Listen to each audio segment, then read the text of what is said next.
So in really keying in on Revelation 13 and looking at the amalgamated beast, and what is that? That's the first beast that is mentioned in Revelation 13.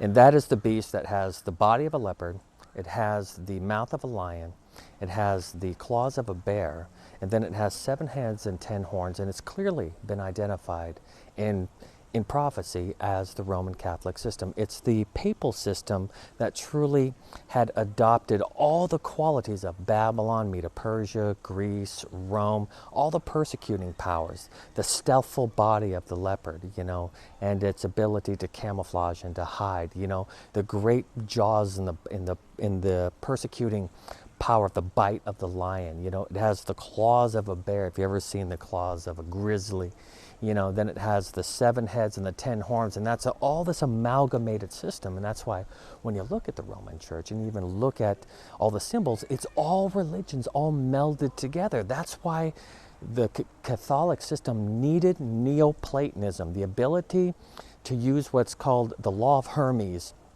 the Hermetic kind of doctrine of looking at all religions and what is the theme of all religions that's played out in maybe the different characteristics of Buddhism or in Hinduism or in Shintoism or in whatever idea that it is. It could be any pagan idea, but it's all culminated or all boiled down into how does this all sync up and link up, and it's really saying all the same thing. Well, that's Neoplatonism, and that is why the system is identified as a harlot, as something that takes in all the religions and amalgamates it and turns it into this system, this dominion theology world religion system called Catholic.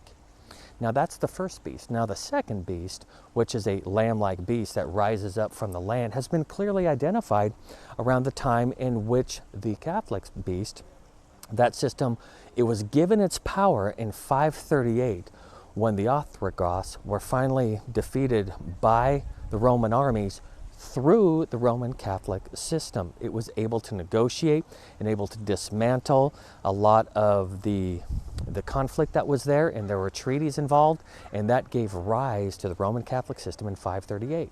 Now, in the book Revelation, it says that for 1260 day/prophetic years, that this power will rule, and it did rule all throughout Europe, and eventually, made its way into the Americas. But it received a deadly wound in 1260 years later from 538, which is 1798, in which you had Berthier, the general to Napoleon, give that deadly wound.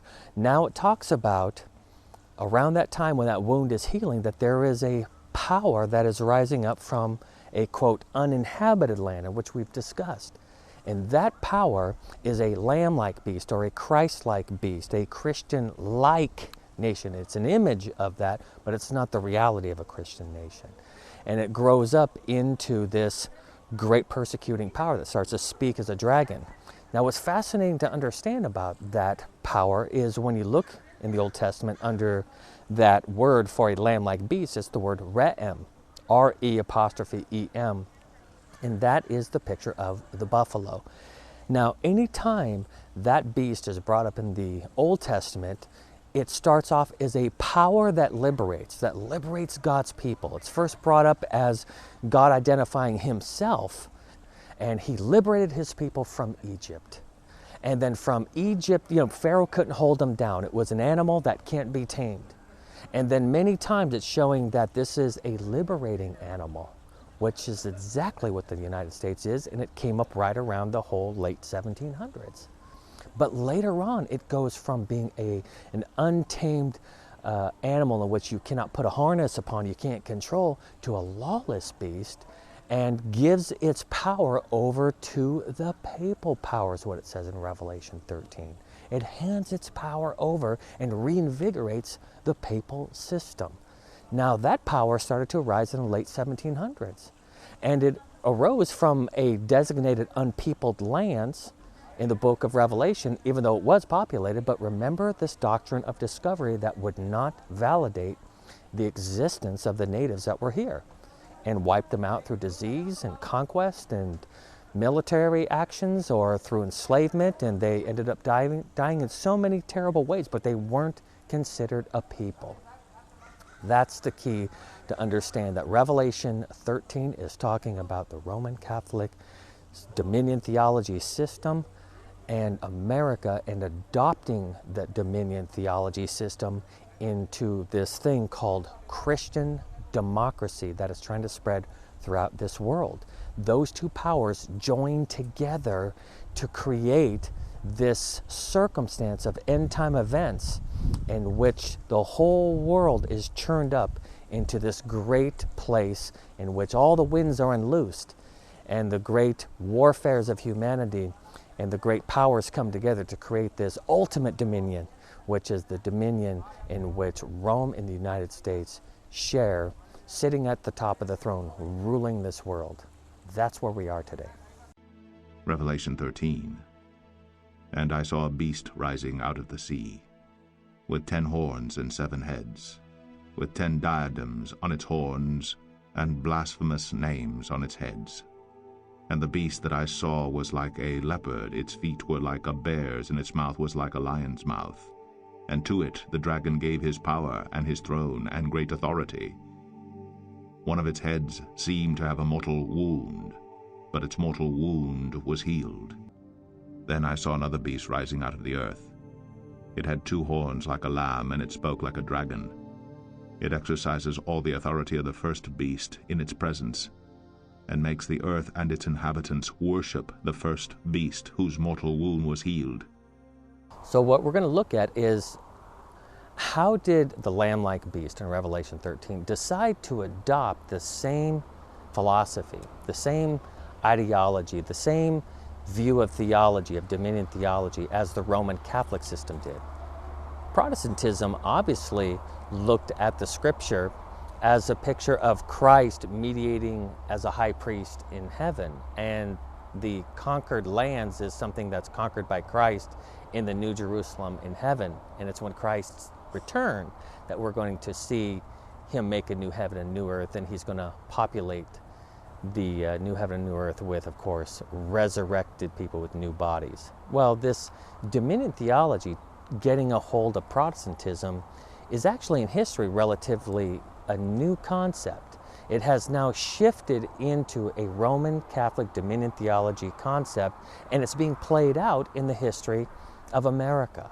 And so what we're going to look at is what's called the Doctrine of Discovery, built upon the Papal Bull that said any place you guys discover is an object of conquest and dominion as long as it is for the church. And what we're going to look at is, how did America become the object of conquest for Rome, for Papal Rome, and how, ironically, Protestantism has played into that to the point that the Papal Roman Catholic system and its entire ideology that's being played out in this world today is in complete harmony and symbiotic to the role and the self-identity of the United States and its role in dominion theology throughout this world.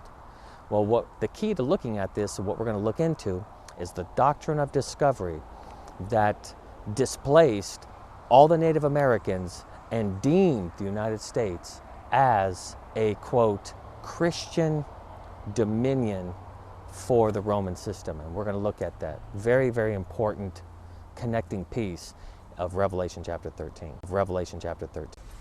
In 1492, Columbus makes his way from Spain, Portugal, and he hits the West Indies. He meets up with the natives there, and he finds himself amidst great hospitality. He turns around, he makes his way back, he has a meeting with the Pope.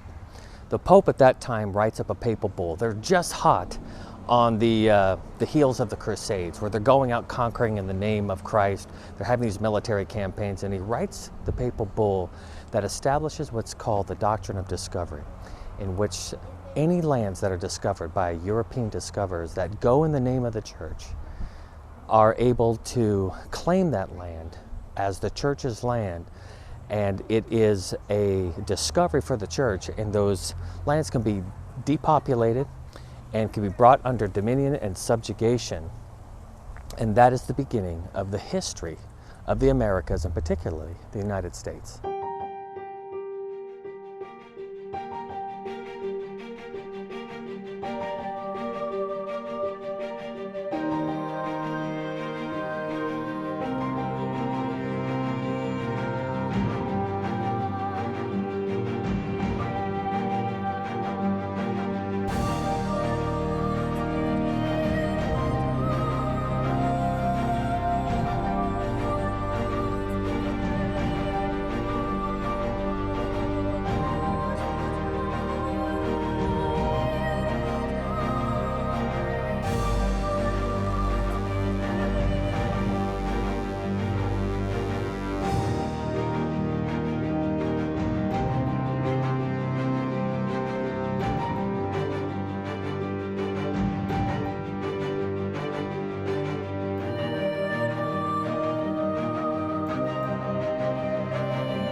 So let's talk about how the Doctrine of Discovery in that 1493 Papal Bull started to play itself out in the United States. And it really came from the pushing of the natives across to the west, pushing them west and displacing them and taking people like the Cherokee, the Choctaw, the various Indian groups, and moving them west of the Mississippi.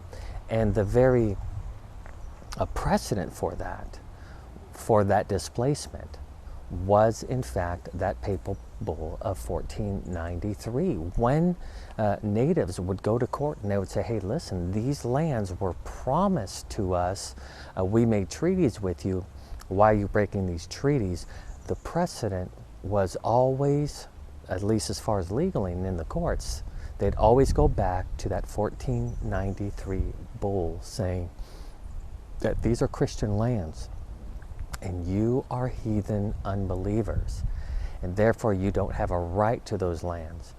And one of the most fascinating parts of that story really played itself out in 1823, when actually somebody bought some land from the natives and bought literally millions of acres. And when those lands were in dispute because somebody named McIntosh had actually bought it from the State Department.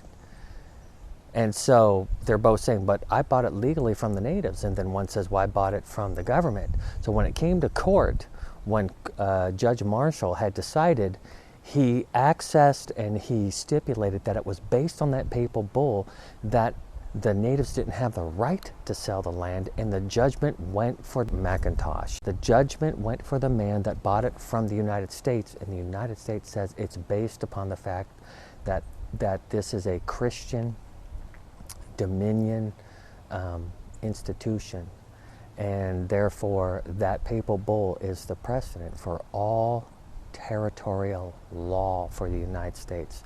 Now, for those people that are students of prophecy, that is a hair-raising, horrific reality, when the very premise of the United States to make sure that the abuses of Europe that happened in the Roman papal system and the takeover of all the various governments there, and then the rise of Protestantism, well, the idea of that is to throw off and to cast off the yoke of Rome from having dominion and from, in some sense, imprisoning the people to the Roman yoke.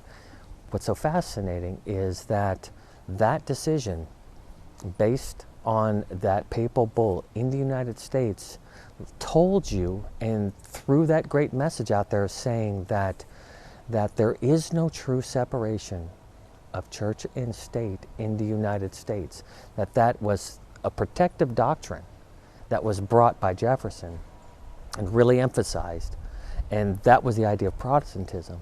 But when it comes down to land disputes, it's all really telltale when it comes to the Native Americans in regard to the fact that that Papal Bull has said that these lands are lands of discovery for that dominion of the Roman Catholic Church, and that the Native Americans ultimately don't have sovereignty nor the right to own lands here.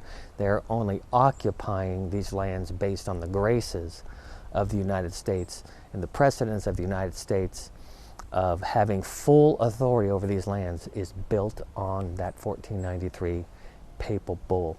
The story gets deeper and deeper and deeper as you start to see the ties to Rome and the government of the United States, because in fact Washington D.C.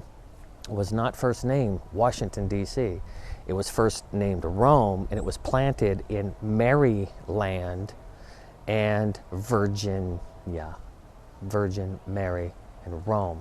That was supposed to be the very kind of epicenter of this great land. And as you'll see, as the missionaries had run all through the United States and established these, quote, missions or missionaries, and the weaving in of the Roman system into American law that became eventually civil law.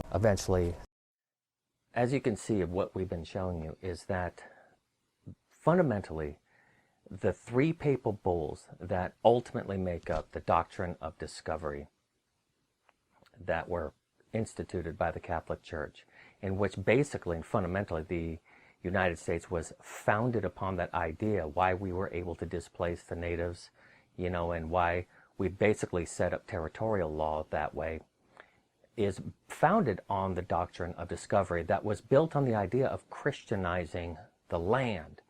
But what is fascinating is a lot of people say, well, the Catholic Church no longer has that kind of legislative influence upon the United States because our law system is built upon common law, which came from the Magna Carta as a result of the Reformation in England.